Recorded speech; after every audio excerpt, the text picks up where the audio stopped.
Capital flows की तरफ जो है, कैपिटल फ्लोज का रुझान हमारे तरफ काफी बेहतर होगा, और उससे क्या होगा, उससे जो हमारा कॉस्ट ऑफ कैपिटल है वो कम होता रहेगा। कॉस्ट ऑफ कैपिटल मतलब जैसे आज इंडिया में जो एंटरप्रेन्योर्स हैं, उनको अगर नया बिजनेस लगाना है तो वो कैपिटल फ्री नहीं होता है, so you have to pay some interest rates or whatever you may call it, the cost of capital to start that business. वो जब कॉस्ट ऑफ कैपिटल कम हो जाएगा तो इंडिया की जो एंटरप्रेन्योरियल स्पिरिट है उसको एक बड़ा फिलिप मिलेगा। Companies which sell tiles, sanitary ware, this that the other, तो वो उनके शेयर्स भी काफी बेहतर करने के आसार हैं। तो ये दूसरा एक सेक्टर मैं आपके सामने रखना चाहूंगा। तो इसलिए अगर आपकी risk appetite on the higher side है तो आपको मल्टी कैप पोर्टफोलियोज बेहतर सूट करेंगी। अगर मान लीजिए आपके रिस्क एपिटाइट थोड़ी सी कम है तो फ्लेक्सी कैप पोर्टफोलियोज बेहतर सूट करेंगी। कुल मिला के अर्निंग्स ग्रोथ का रुझान शायद मल्टी कैप पोर्टफोलियो में ज्यादा होगा, बट वोलेटिलिटी भी मल्टी कैप पोर्टफोलियो में ज्यादा होगा। अगर इसको आप टॉलरेट कर सकते हैं तो रिटर्न्स जो होंगे वो बेहतर हो सकते हैं। ये वोलेटिलिटी को कुछ हद तक कम करने के लिए बेहतर करते हैं। ये एक तरीका होता है। सो जो कि फंड्स में एक्सपोजर कैसे लिया जाए। दूसरा एक और एंगल होता है कि कौन से टाइप ऑफ फंड्स में इन्वेस्ट किया जाए। सो उसमें भी अगेन हॉर्सेस फॉर कोर्सेस, अगर आप इनिशियल इन्वेस्टर हैं, न्यू इन्वेस्टर हैं, तो उसके लिए diversified fund is the best way to go about it. तो उसमें मैं ये पिक करूंगा कि for an investor with a reasonable risk appetite उनको एक मल्टी कैप फंड में देखना चाहिए। फॉर इन्वेस्टर्स जिनका की कंजर्वेटिव रिस्क एपेटाइट है वो उनको फ्लेक्सी कैप पोर्टफोलियो में देखना चाहिए। For investors who have an aggressive risk appetite उनको मिड कैप फंड देखना चाहिए।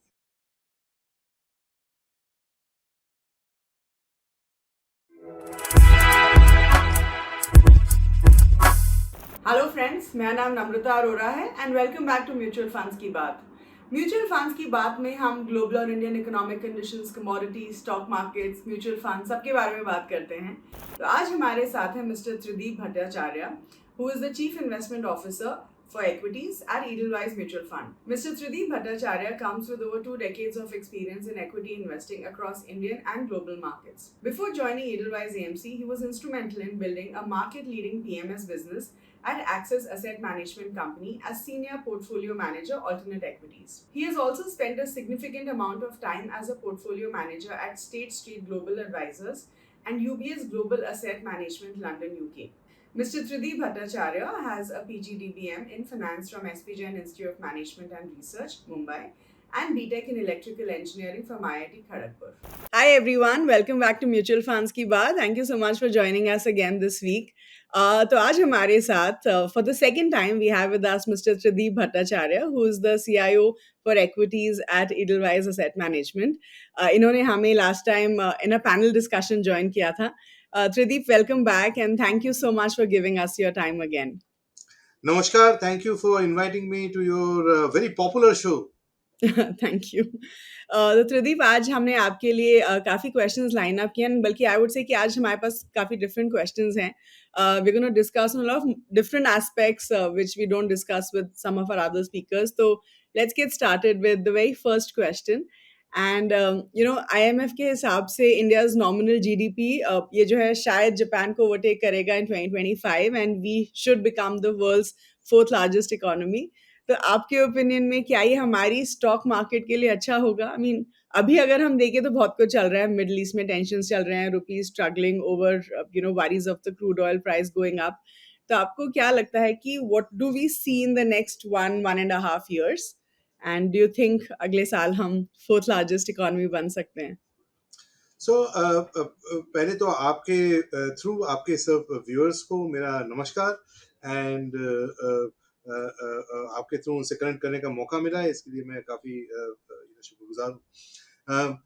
ये जो सवाल आपने पूछा है ये बहुत ही लॉन्ग टर्म क्वेश्चन है, इसको थोड़ी समझने की बात है। समझने की बात ये है कि आज से अगर आप 500 साल पहले देखें तो हमारा जो कंट्रीब्यूशन होता था ग्लोबल जीडीपी में ये होता था करीबन 20 to 30% of the global GDP. तो we used to be a meaningful part of the global ecosystem.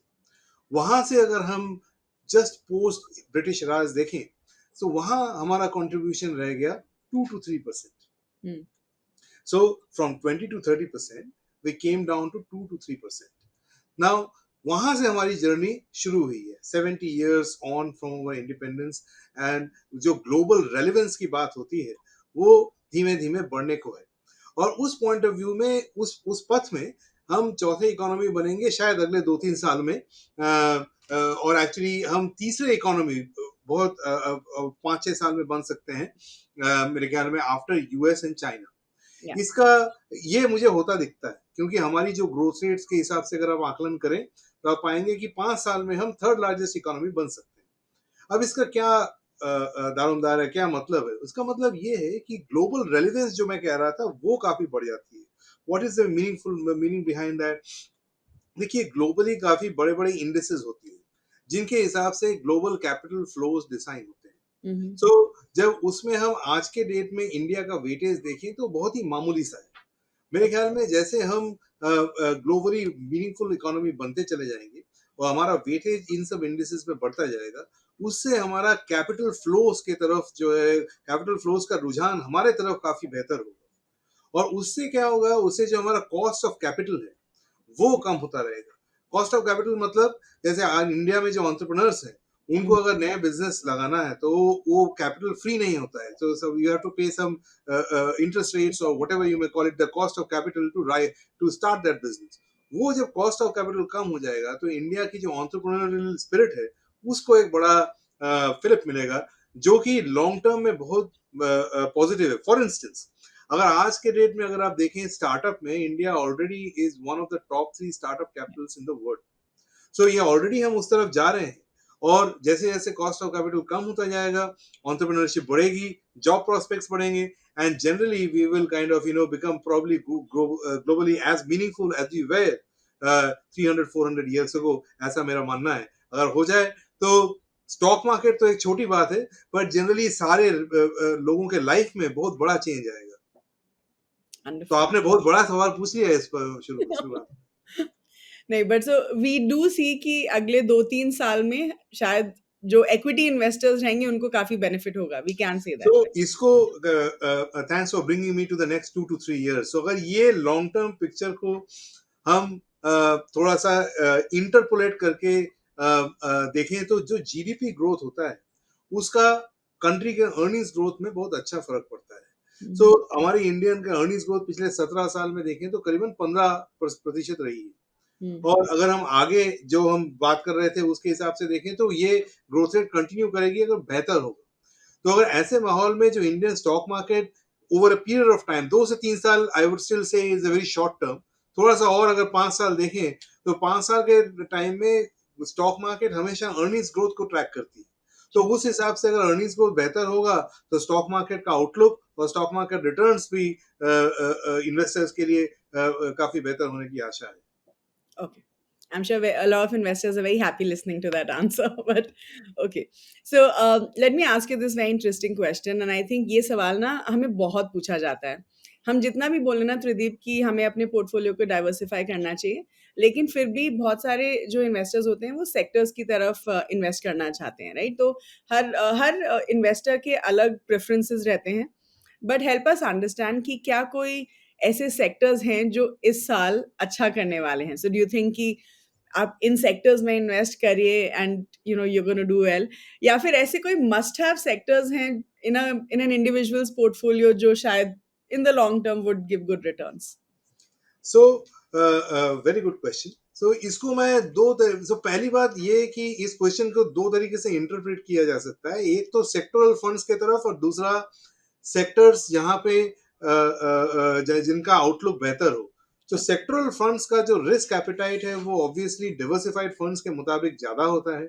लेकिन अगर आप मुझे ये पूछें कि अगले 3 से 5 साल में कौन से ऐसे सेक्टर्स हैं जिनके तारे वो ऊपर चल रहे हैं और किनके तारे गर्दिश में हैं, सो मैं ये कहूंगा कि 5 ऐसे सेक्टर हैं जिनके तारे काफी बुलंद हैं. और उसमें और उसका एक छोटा सा अजम्पशन ये है कि जो पॉलिसी कंटिन्यूटी है सेंटर में ये कंटिन्यू रहे. और अगर वो रहे तो फिर 5 सेक्टर्स के हिसाब से मेरे ख्याल से 5 सेक्टर्स में जो कंपनीज हैं इनसे जुड़े हुए उनके अर्निंग्स काफी दुरुस्त रहने वाले हैं. और हमने देखा ओके। है कि जब कंपनी के अर्निंग्स दुरुस्त होते हैं तो वो सेक्टर के शेयर प्राइस परफॉर्मेंस भी बेहतर होता है। तो ये 5 सेक्टर हैं। सबसे पहले कैपेक्स रिलेटेड थीम, जिसको हम ब्रॉड बेस्ड तरीके से इंडस्ट्रियल्स, मैन्युफैक्चरिंग, कंस्ट्रक्शन, इससे जो जुड़े हुए स्टॉक्स हैं, इनके तरफ गवर्नमेंट का हम्म। और इंडस्ट्री का रुझान काफी बेहतर होने वाला है। इसके दो कारण हैं। पहली बात ये कि इंडिया की जो कैपेसिटी यूटिलाइजेशन है वो आज के डेट में 76% हम्म। है। जनरली 76%, 80% के आसपास जबकि कोई कंट्री आता है तो वहां पे एक कैपेक्स साइकिल शुरू होता है, ओके। जिसकी उम्मीद है अगले 3 से 5 साल में। और अगर ऐसा होगा तो उससे जो कंपनीज जुड़े हुए हैं उनके नतीजे अच्छे आएंगे और शेयर्स बेहतर करेंगे। ये पहला। ओके। दूसरा मैं कहना चाहूंगा कि एक सेक्टर है रियल एस्टेट। हमारे देश में पिछले 10 साल में काफी बड़ा एक कंसोलिडेशन हुआ, ड्रिवन बाय रेरा, जो कि एक एक्ट है, हुआ। काफी स्मॉलर बिल्डर्स को थोड़ी बहुत तकलीफ भी हुई।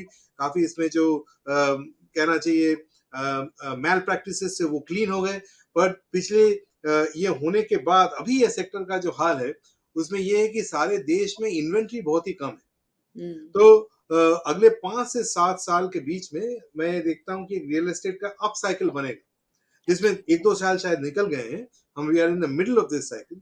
और इसमें अगर आप बिल्डर्स देख लें या फिर एंसिलरी स्टॉक्स, मतलब companies which are which sell tiles, sanitary ware, this that the other, तो वो उनके शेयर्स भी काफी बेहतर करने के आसार हैं। तो ये दूसरा एक सेक्टर मैं आपके सामने रखना चाहूंगा।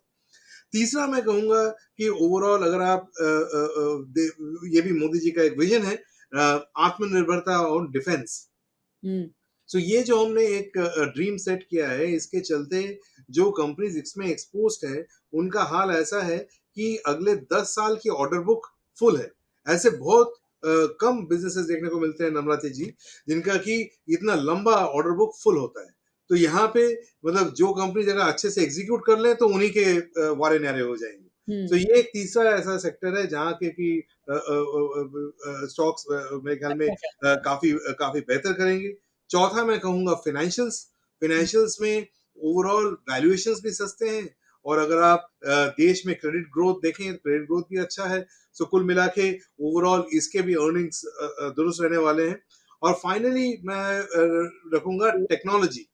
टेक्नोलॉजी को मैं रहूंगा, ये थोड़ा डार्क हॉर्स है।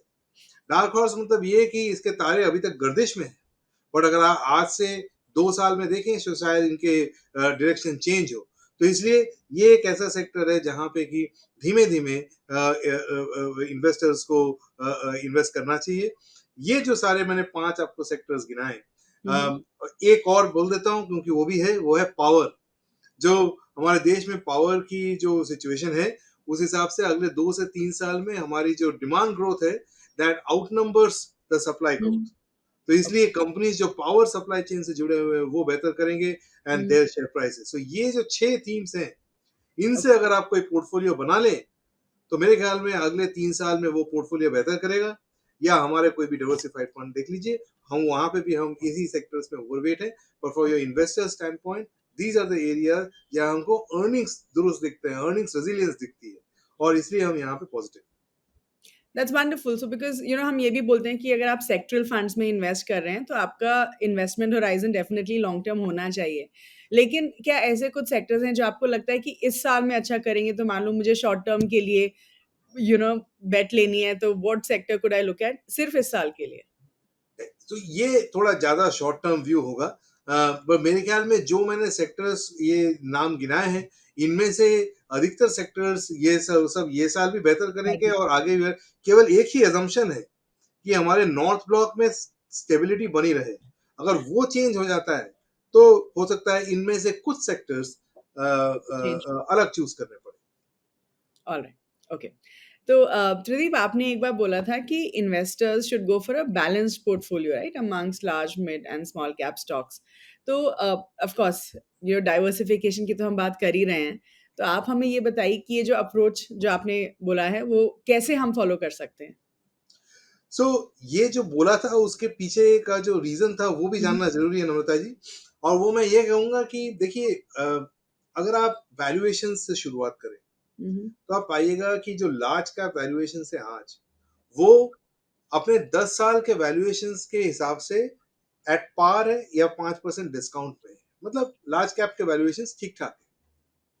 अगर आप मिड और स्मॉल कैप की तरफ ध्यान करें तो वहां का वैल्यूएशंस पिछले 10 साल के मुताबिक कम से कम 30 से 40% बढ़े हुए हैं, तो वो करेक्ट। महंगे हैं। ये एक साइड ऑफ द स्टोरी हुआ वैल्यूएशंस। दूसरी साइड ऑफ द स्टोरी है अर्निंग्स ग्रोथ की। अब अर्निंग्स ग्रोथ में मिड और स्मॉल कैप स्टॉक्स की जो अर्निंग्स ग्रोथ है वो लार्ज कैप स्टॉक्स के डबल है।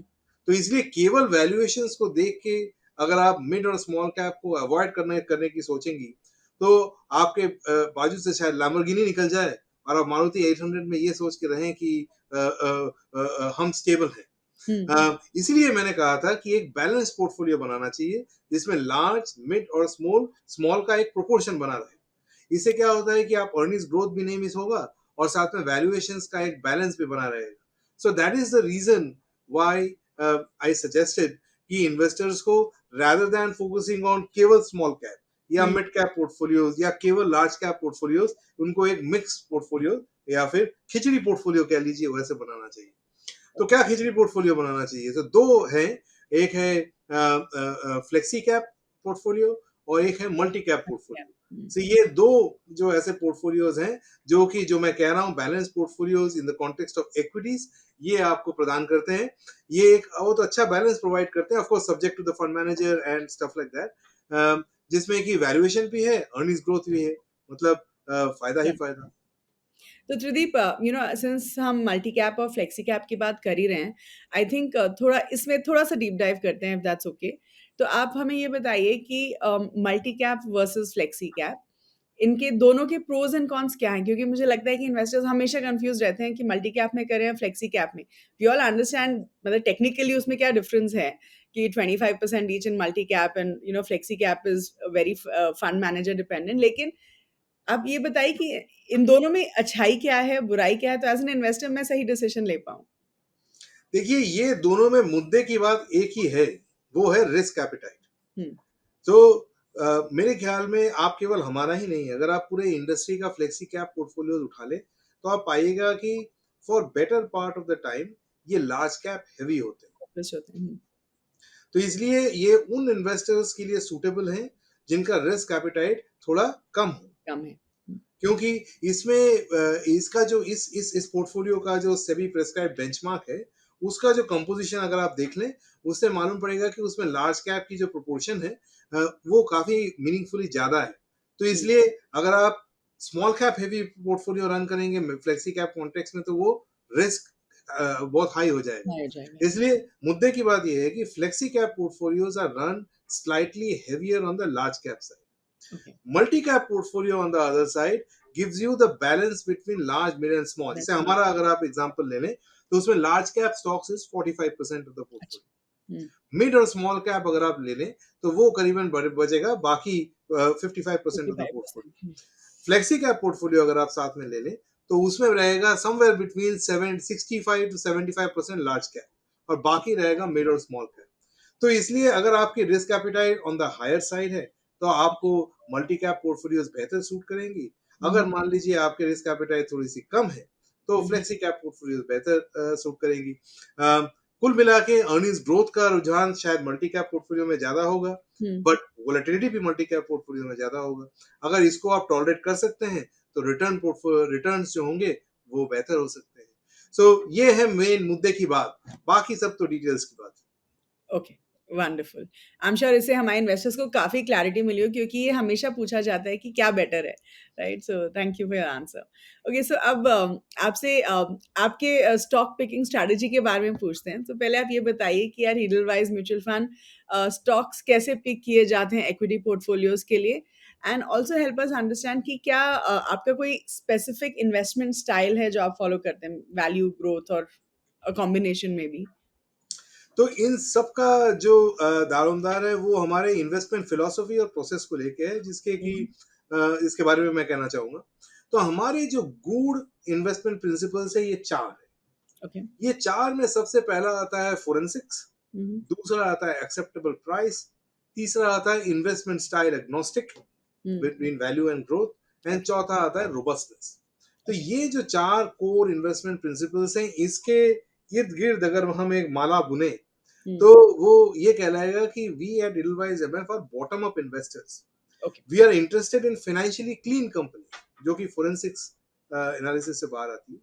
We are interested in robust business models, okay मतलब companies that can not only grow but have return ratios, मतलब ROE ROCE greater than cost of capital. Okay Third, we are investment style agnostic. We think that value and growth are joined at the hip. तो इसलिए हमको stock specific ideas ज़्यादा पसंद है. And finally, all of these at a starting point for any stock for us to buy should have an acceptable price, which means upside to intrinsic value of 20% or more. तो ये चारों conditions जहां पे meet होते हैं वो हमारा होली ग्रेल है. जब भी हम मान लीजिए हमारे अगर आप सारे पोर्टफोलियोज उठा लें, कुल मिला के हम लोग अक्रॉस ऑल पोर्टफोलियोज ओन करते हैं करीबन 120 से 130 स्टॉक. तो ये 120 से 130 स्टॉक में ये चार जो गुड इन्वेस्टमेंट प्रिंसिपल्स हैं, ये चारों मीट होते हैं, तभी हम इनको ओन कर पाते हैं. और अगर मान लीजिए जब भी ओन करते हुए कोई अगर स्टॉक चल पड़ता है और वो हमारे टारगेट प्राइस से आगे बढ़ा जाता है, तो इंट्रिंसिक वैल्यू में अपसाइड कम हो जाती है, उस हिसाब से हम प्रॉफिट टेकिंग करते हैं. लाइकवाइज कभी कभी कुछ कंपनीज में ऐसा होता है कि अपसाइड तो दिख रही है लेकिन फाइनेंशियली कंपनी क्लीन नहीं है, उसमें थोड़े से ग्रे एरियाज है, minority share holding rights are not protected as well. तो ऐसे सब एरिया से हम दूर रहना पसंद करते हैं. कुछ कंपनीज में ऐसे होती हैं कि उनके रिटर्न रेशियोज काफी कम हो जाते हैं, तो रिटर्न रेशियोज की तरफ हमारा खासा ध्यान रहता है.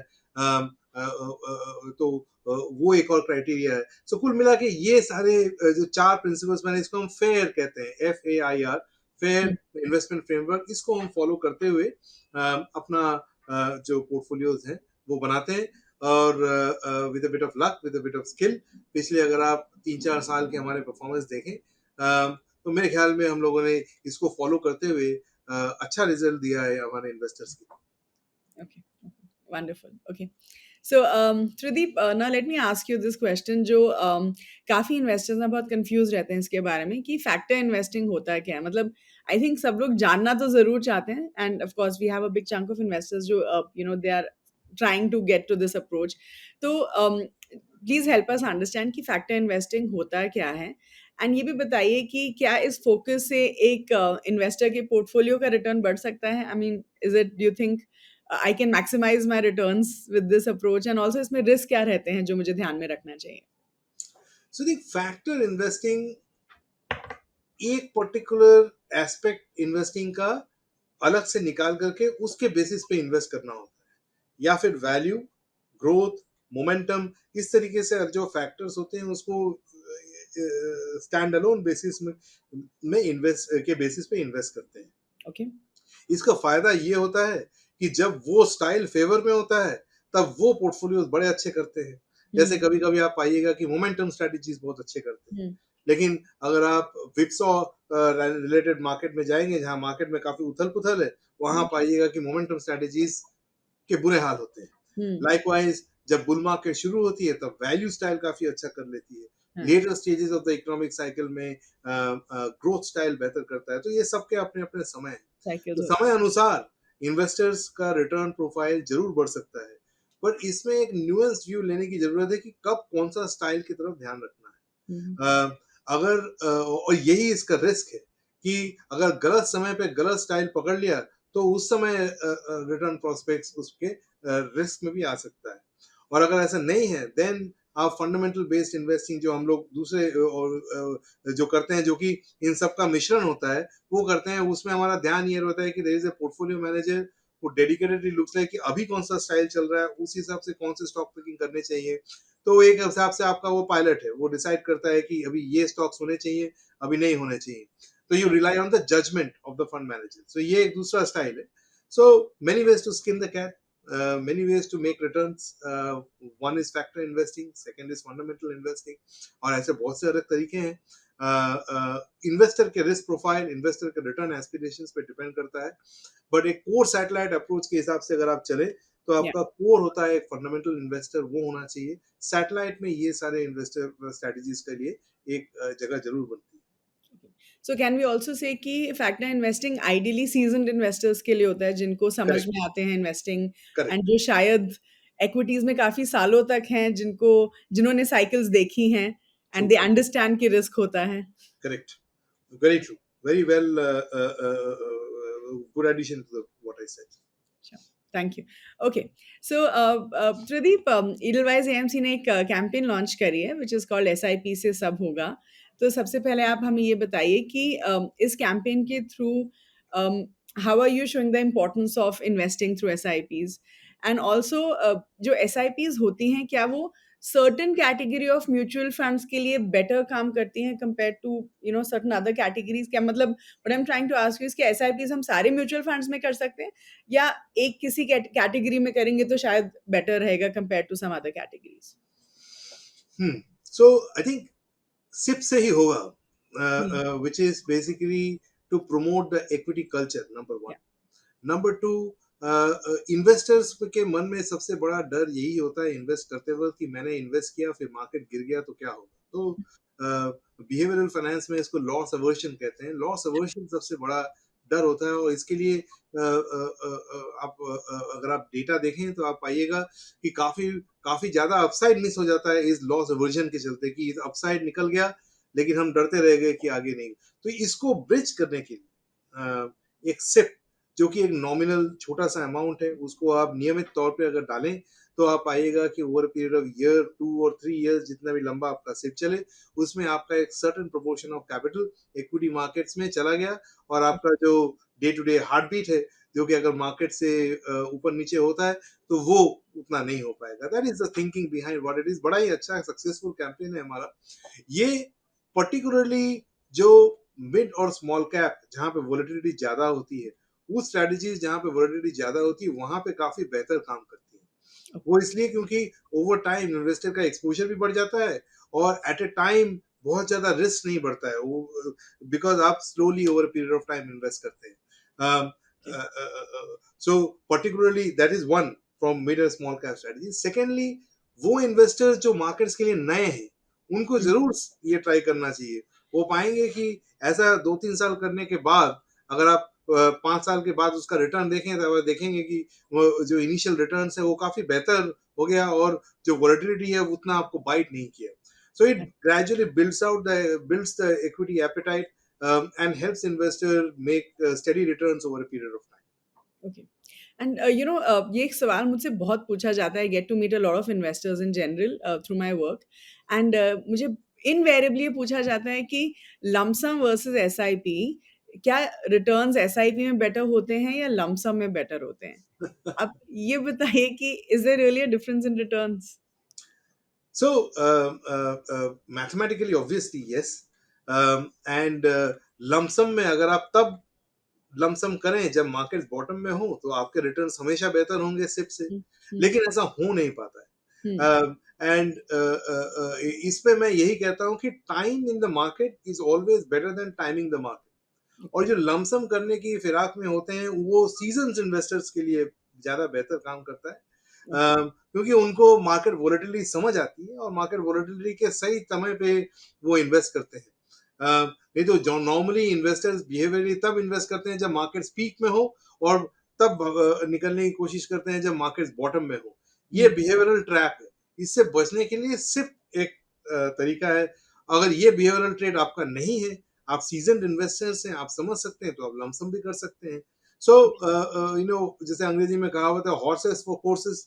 उसी हिसाब से जैसे आपका बिहेवियर है, जैसे आपकी रिस्क एपेटाइट है, उस हिसाब से आपका इन्वेस्टिंग स्टाइल होना चाहिए. Okay, okay, fair enough.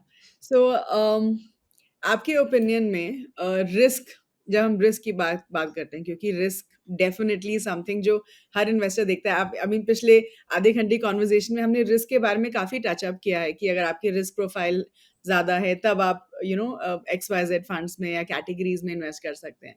तो प्रदीप, हमें ये बताइए कि जो इन्वेस्टर्स होते हैं वो अपना डाउनसाइड रिस्क एक म्यूचुअल फंड पोर्टफोलियो में कैसे कम कर सकते हैं?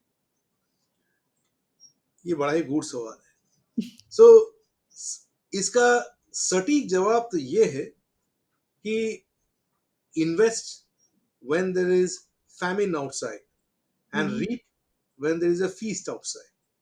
Okay. So आपके डाउनसाइड प्रोटेक्शन का सबसे बड़ा मूल सिद्धांत ये होना चाहिए कि जब बाहर माहौल कभी कठिन हो, जैसे कोविड का समय था, जैसे ग्लोबल फाइनेंशियल क्राइसिस था, ऐसे समय में अगर आप इन्वेस्ट करें तो आपके डाउनसाइड हमेशा प्रोटेक्टेड होते हैं। लेकिन ऐसे समय में हम काफी इमोशनल भी हो जाते हैं, उस समय इन्वेस्ट करना भी मुश्किल होता है। तो इसलिए एसटीपी या सिप इस तरीके जो कॉन्सेप्ट्स हैं ये वोलेटिलिटी को कुछ हद तक कम करने के लिए बेहतर करते हैं। ये एक तरीका होता है। सो जो कि फंड्स में एक्सपोजर कैसे लिया जाए। Sure. दूसरा एक और एंगल होता है कि कौन से टाइप ऑफ फंड्स में इन्वेस्ट किया जाए। सो उसमें भी अगेन हॉर्सेस फॉर कोर्सेस, अगर आप इनिशियल इन्वेस्टर हैं, न्यू इन्वेस्टर हैं, तो उसके लिए diversified fund is the best way to go about it, क्योंकि उसमें जो उसका जो फंड मैनेजर होता है वो अपने एंड पे एक level of diversification already build कर लिया होता है। तो जैसे हमारे अगर आप डाइवर्सिफाइड फंड करें तो उसमें 60 to 80 स्टॉक्स होते हैं। जब आप 60 to 80 स्टॉक्स के बारे में आप इन्वेस्ट करते हैं तो पर स्टॉक आपकी वेटेज ऑन एन एवरेज कम आती है somewhere around 1 somewhere between 1 and 2%। So dependence on one particular stock is very low. उसकी जगह पे अगर आप एकदम कॉन्सेंट्रेटेड पोर्टफोलियो ले लेते हैं, मान लीजिए आपने एक पोर्टफोलियो लिया जिसमें 10 स्टॉक है, तो पर स्टॉक एक्सपोजर हो जाता है 10%। जितना पर स्टॉक एक्सपोजर ज्यादा होता है उतना स्टॉक पोर्टफोलियो की वोलेटिलिटी बढ़ जाती है। तो इसलिए for an initial investor who is new to markets, who is risk averse, उनके लिए diversified funds is another way to mitigate the downside risk, so to speak, or I would say downside mitigate the volatility risk. और तो ये हो गया दूसरा गुण सिद्धांत। तीसरा होता है कि आप अपने रिस्क एपेटाइट को समझें और आपके रिटर्न एस्पिरेशंस को समझें। इसके लिए एक अच्छा एडवाइजर अगर आप मिलें तो वो आपको आपके जो एपेटाइट के हिसाब से सही फंड चूज कर सकेगा। ये हो गया तीसरी बात। और चौथा, इन्वेस्ट करने से पहले फंड मैनेजर ड्यू डिलिजेंस जरूरी होता है। वो शायद आपके एडवाइजर आपके हेल्प करें। और जब फंड मैनेजर चुने तो दो तरीके चीजें मैटर करती है। एक होता है प्योर रिटर्न जिसमें कि सारे लोग देखते हैं, बट दूसरा होता है कि कितने वोलेटिलिटी से वो रिटर्न डिलीवर किया गया। इसका एक रेशियो होता है शार्प रेशियो। ये शार्प रेशियो काफी हद तक बताता है कि रिटर्न पर यूनिट ऑफ रिस्क कैसे मेजर किया रिस्क जाए। एडजस्टेड तो return. Risk adjusted return. So उन पोर्टफोलियोज में इन्वेस्ट करना चाहिए जिनका कि शार्प रेशियो ज्यादा बेहतर हो। तो ये अगर आई थिंक 4-5 ऐसे गुण सिद्धांत हैं। अगर इन्वेस्टर्स इसका ध्यान रखें तो वोलेटिलिटी रिस्क जो है वो कम हो जाती है और लॉन्ग टर्म रिटर्न उससे एनहांस हो जाती है। And final point that I would make is it is very important that we don't switch in and switch out of portfolios very soon. Most of the return killers happen because of that कि गलत समय में हमने पैसे निकाल लिए। वो किसी भी कारण से हो सकते हैं, कभी कैपिटल की जरूरत भी हो सकती है, लेकिन अगर मार्केट के डर से निकाल लिए तो उसमें हमारा रिटर्न एस्पिरेशन अधूरे रह जाते हैं। तो कुल मिला के थोड़ा वर्बोस आंसर है, लेकिन उम्मीद करता हूँ कि आपके व्यूअर्स को इसमें से कुछ पॉइंट्स मिले जो उनको सूट करें और उनके लिए सूटेबल हो। So let me ask you this may be थोड़ा स्पेसिफिक तरीके से।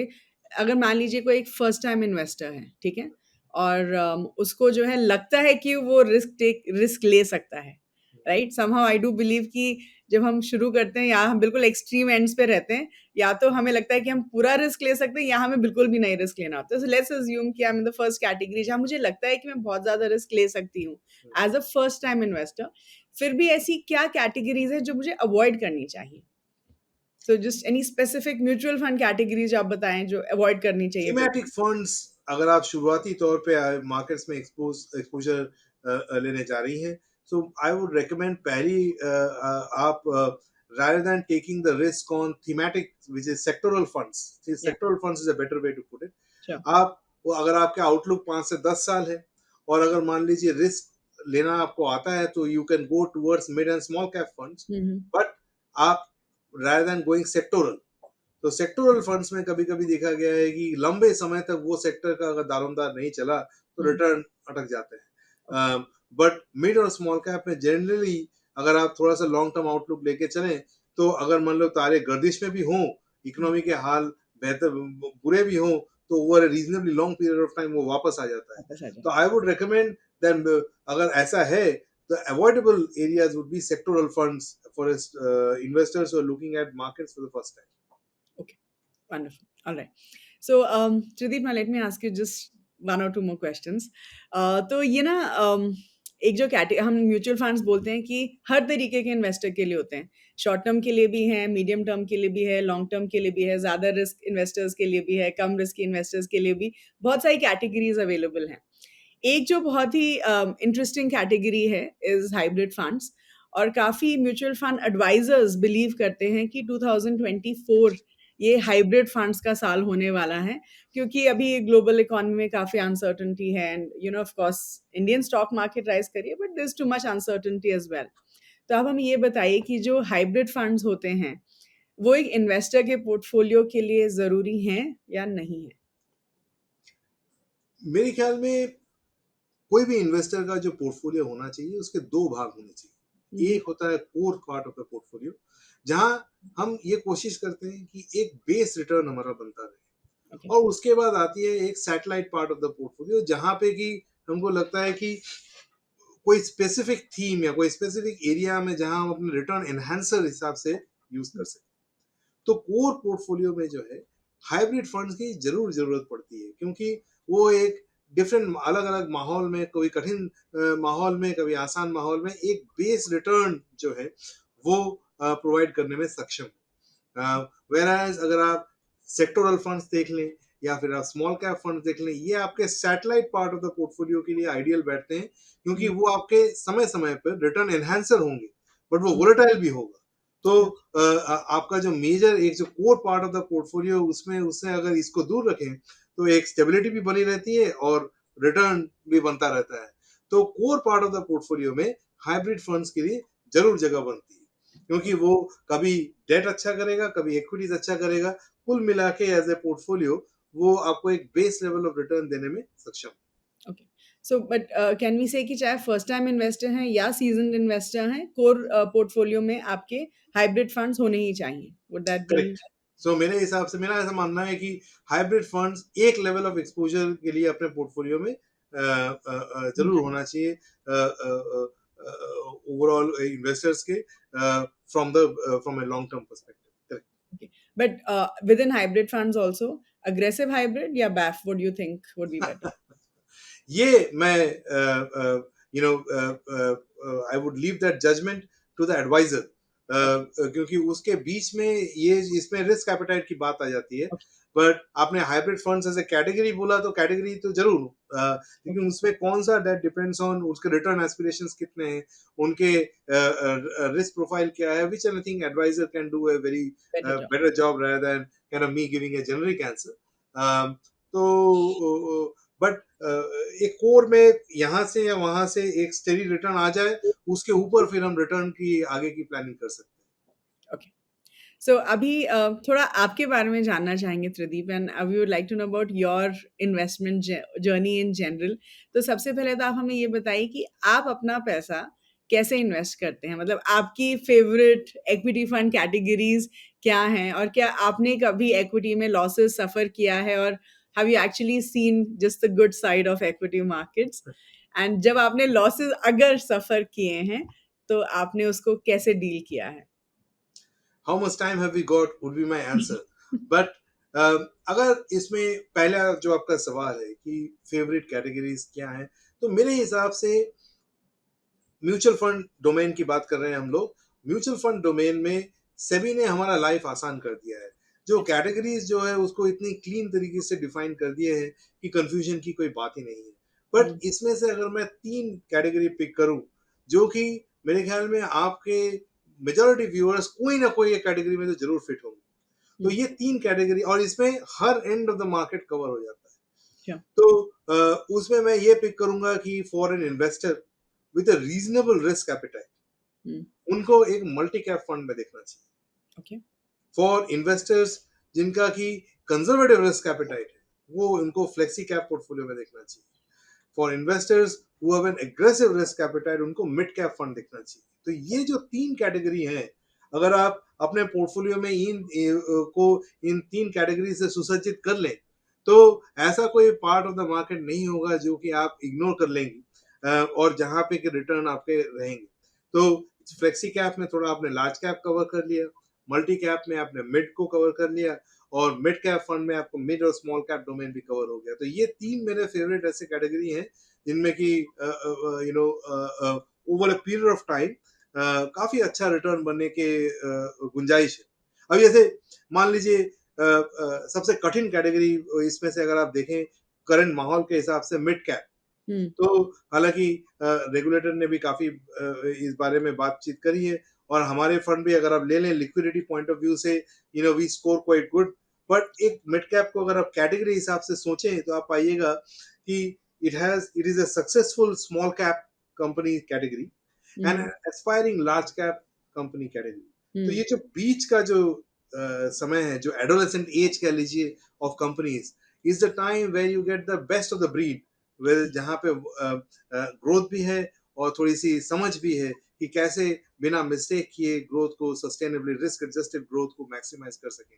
सो इसलिए ये 3 कैटेगरीज ऐसे हैं जो मेरे ख्याल में इन्वेस्टर्स के लिए इन द सेबी कैटेगराइजेशन मेरे हिसाब से काफी स्वीट स्पॉट्स हैं from an investing stand point, depending on whosoever the viewer is. इनमें से 3 में से कहीं ना कहीं या तीनों में जगह तो जरूर फिट होंगे। Okay, okay.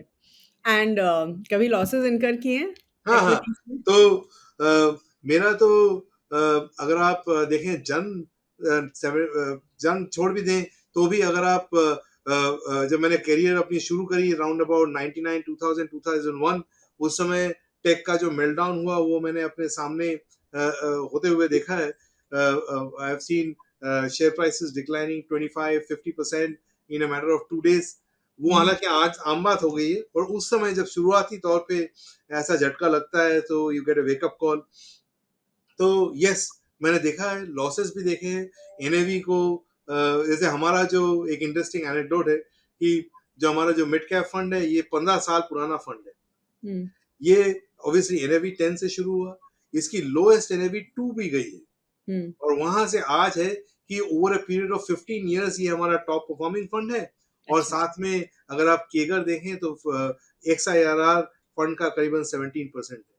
तो मूल सिद्धांत ये है कि जब ऐसा समय आए कि बहुत वोलेटिलिटी हो, काफी बड़े लॉसेस हैं, best thing is to stay put and not take frantic action around that. Sometimes serendipity helps, particularly जब इतना बड़ा अगर कोई मूव आ जाता है, जो मैंने बात करी जब टेक मेल्टडाउन हुआ, या फिर GSC ले लीजिए, दोनों समय में मार्केट में था। So the best thing I found is to kind of maintain a bit of distance from the portfolio, and it eventually comes back. अगर आप कोविड जैसे महामारी से हम बच के निकल के आ सकते हैं तो ट्रस्ट मी, ऐसा कोई ऐसा कोई एडवर्सिटी नहीं, ऐसा कोई सेक्टोरल क्राइसिस नहीं, ऐसा कोई कंट्री स्पेसिफिक क्राइसिस नहीं कि हम उससे बाहर नहीं आ पाएंगे। So the idea is patience. Yeah. So I always, tell my the people that I train, and I always tell them ki just stay zen. I think if you Yeah, can just stay zen, you will make your money, and correct, that's the only way to really look at equities. correct. Okay, so just one last question for you. ऐसी कोई specific learnings हैं जो आप हमारे सारे viewers को बताना चाहेंगे? It could be a summary of everything we've spoken, or just specific 3-4 learnings कि अगर आप ये करेंगे तो आप अच्छा करेंगे equity markets में.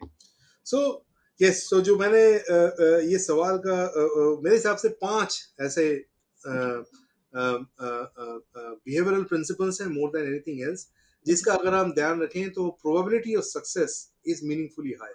Okay.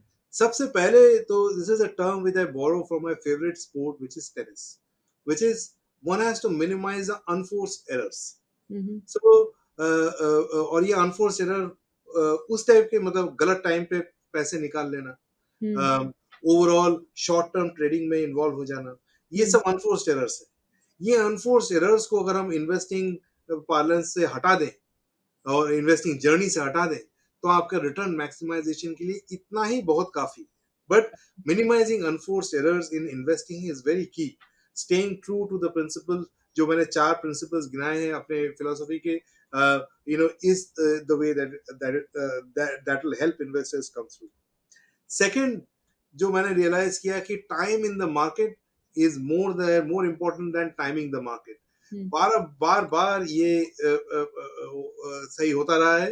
And I think over a period of time, rather than getting bothered about कि मार्केट आज ऑल टाइम हाई है या फिर ऑल टाइम हाई के आसपास है, आई थिंक मार्केट जब हम 10-15 साल पॉइंट ऑफ व्यू से देखें, it will hit all time high every day, because over a period of time it will kind of give you that sort of return. So बाकी ये market की उथल पुथल है which gets you bothered if you get bothered in the short term. इसको ध्यान ना रखते हुए टाइम इन द मार्केट, कितने टाइम आप मार्केट में रहे, आपने वो फंड में इन्वेस्ट किया, ये एक मेट्रिक अगर इन्वेस्टर्स फॉलो करें तो रिटर्न मैक्सिमाइजेशन में काफी बेहतर हो. तीसरा, I think the importance of corporate governance while investing is very important. Financial cleanliness of the companies that we invest in, अगर कोई इन्वेस्टर्स हैं जो स्टॉक स्पेसिफिक इन्वेस्टमेंट्स करते हैं, is very important to evaluate before we put money to work. चौथा, मैं ये कहूँगा कि keep the noise out as much as it possible. बहुत सारे आपको आर्टिकल्स, मैक्रो, मिडल ईस्ट, इस सारे इतने फैक्टर्स आपको सुनने देखने को मिलेंगे which can really confuse you with your long term goals. So if you stay true to the long term goals and keep some of this macro noise out, it will be better for the return maximization. And finally, जो हम कहते हैं focus on the knowables. Life में काफी variables, investing में भी, जो knowable है, जिसका हम सोल्यूशन निकाल सकते हैं, और कुछ ऐसे जिनका की सोल्यूशन निकालना मुश्किल. So उसमें अगर फोकस करें जो नोएबल्स हैं, which is the earnings of the companies, which is what will drive maybe next 2 or 3 years, what are the growth drivers of the company, तो उससे रिटर्न मैक्सिमाइजेशन अपने आप हो जाते हैं. तो कुल मिला के ये 4-5 प्रिंसिपल्स हैं, इनको अगर आपके स्टॉक स्पेसिफिक इन्वेस्टर्स या म्यूचुअल फंड इन्वेस्टर्स फॉलो करें, सो मेरी ये उम्मीद रहेगी कि क्या बोलते हैं, उनसे रिटर्न मैक्सिमाइजेशन तो वैसे ही हो जाए. हमने ये भी सुना है कि आप बहुत सारी बुक्स पढ़ते हैं, तो कोई book recommendations for our investors? Books तो रीडिंग स्किल्स इज सब. रीडिंग से एक्चुअली वो चीज जो खुद देखने को नहीं मिलती है, वो पढ़ के समझ में आ जाती है. तो वो मॉर्गन रसेल की जो लेटेस्ट किताब है, same time as ever, is a very good book to read. It's easy read, पर एट द सेम टाइम हमारा हमेशा फोकस रहता है कि क्या चीजें चेंज हो रही हैं. इसमें उन्होंने वो बताया कि जो चीजें चेंज नहीं हो रही हैं, वो कितना इम्पोर्टेंट है इन्वेस्टिंग के लिए. वो इन्वेस्टर्स के लिए मैं रेकमेंड करना चाहूँगा. Wonderful. Sure, thank you so much, Sudeep. I think it was a wonderful conversation, very casual, very candid. So thank you so much. I'm sure हमारे viewers को बहुत कुछ सीखने के लिए मिला होगा आपसे. So thank you so much for giving us your time. And maybe at some point in the future, we would like to call you back again. So thank you. Look forward to it. Thank you very much for inviting me to your show. Hope your viewers benefit from that, and happy investing. Wow, what a wonderful conversation with Mr. Trideep. I'm sure आप सबको ये episode बहुत अच्छा लगा होगा, and I'm sure you guys are waiting for the next one. तो जल्दी से जो भी हमने पॉइंट्स डिस्कस किए, मैं आपके लिए समराइज कर देती हूँ. तो सबसे पहले हमने मिस्टर त्रिदीप से पूछा कि ऐसे कौन से सेक्टर्स हैं जो 2024 में अच्छा कर सकते हैं.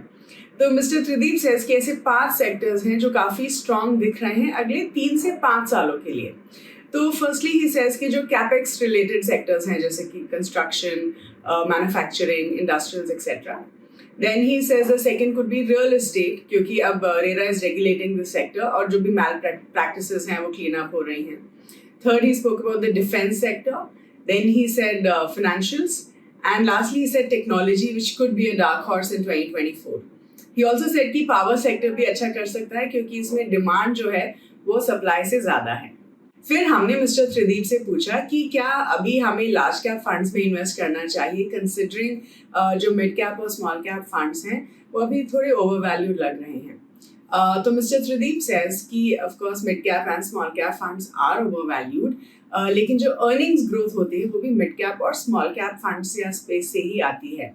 So what he says is कि what you can do is कि आप अपने पोर्टफोलियो में large cap, mid cap, small cap तीनों का कॉम्बिनेशन कर सकते हैं, जिससे कि आपको लार्ज कैप्स की स्टेबिलिटी मिले और मिड और स्मॉल कैप की अर्निंग्स ग्रोथ मिले. तो he says to make use of all the 3, कि आपको अगर लार्ज, मिड, स्मॉल तीनों में इन्वेस्ट करना है, तब आप फ्लेक्सी कैप फंड्स या मल्टी कैप फंड्स में इन्वेस्ट कर सकते हैं. तो अब अगर आपको फ्लेक्सी कैप और मल्टी कैप के बीच में डिसाइड करना है कि आपको कौन से फंड में इन्वेस्ट करना है, तो वो आपकी रिस्क एपेटाइट के ऊपर डिपेंडेंट होगा।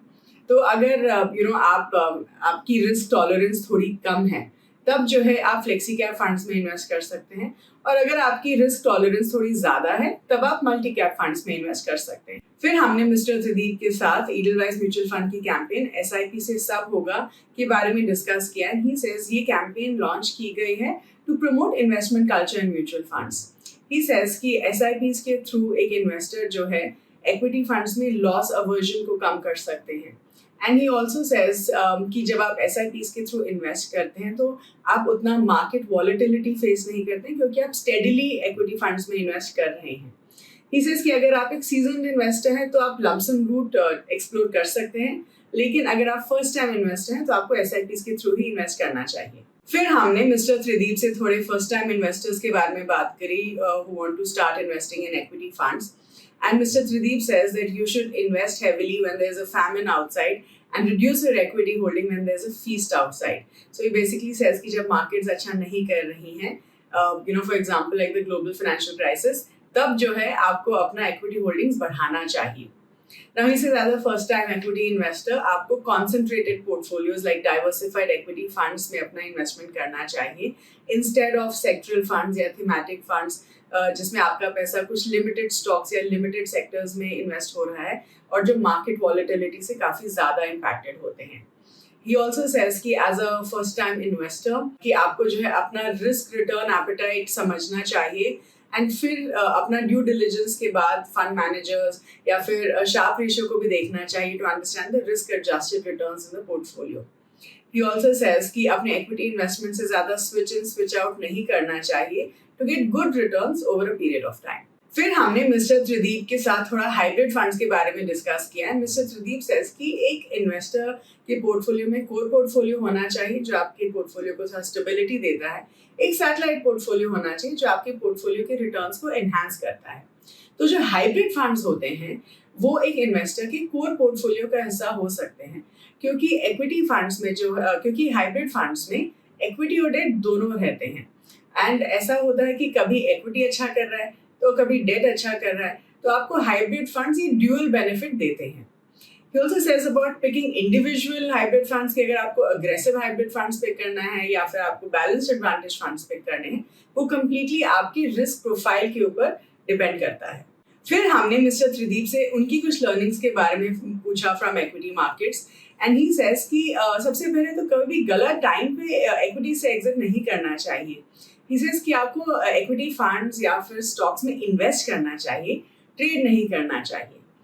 He also says कि time in the market is more important than timing the market for returns maximization.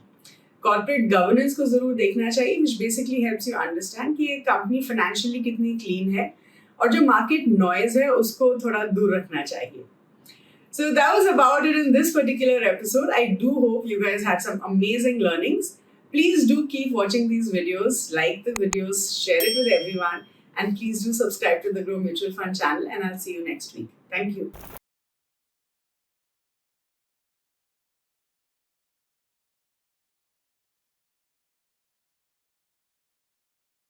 Mutual fund निवेश बाजार जोखिम के अधीन है। योजना संबंधी सभी दस्तावेजों को ध्यान से पढ़ें।